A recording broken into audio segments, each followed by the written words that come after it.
જોઈ શકો છો તમે કેવો વરસાદ આવ્યો છે. બાકી 7-8 ઇંચ વરસાદ થઈ ગયો છે. પડામાં ફૂલ પાણી ભરાઈ ગયું હતું.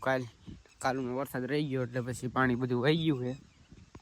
હેલો ગાઈઝ, કેમ છો બધા? મજામાં? સ્વાગત છે તમારું મારા નવા બ્લોગમાં. ને જો ભાઈ કાલ વરસાદ આવ્યો હતો ને તો આ નહેર આખી પાણી ભરીને જાતી હતી, એકદમ ચોખ્ખી થઈ ગઈ છે.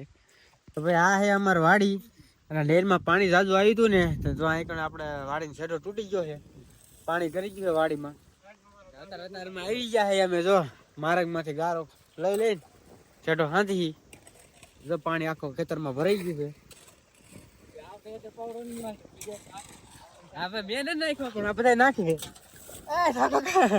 પારો બાંધવાનું કામ ચાલુ છે. ભાઈ વરસાદે બધી બાજુ પાણી કરી નાખ્યું અને જો કપા અને મોલ ને પણ ભારે નુકસાની થઈ છે. હવે અમારે પાડોશી છે ને ગારામાં જો લાઈટ હેમી કરે છે ભાણા લઈ લઈ ટોટ ન થાય તો ટોટ થાય એવું છે તો હરિયું કરે છે. લાઈટ વિના રહેવાતું ના. આ અમારા ગામની નદી છે અત્યારે આટલી જાય છે. બાકી કાલ જાજો વરસાદ આવ્યો ને ત્યારે જો આ બાજુ અહીંયા ઠેઠ ઉપર લગન પાણી ભર્યું હતું. જો ત્યાં સુધી ઓવાર દેખાય ત્યાં લગન આ તો ધોઈ નાખ્યું. કડા પહેરીને આવી ગયા છે. વરસાદના કારણે જો આ ઝાર બધી આડી પડી જાય છે.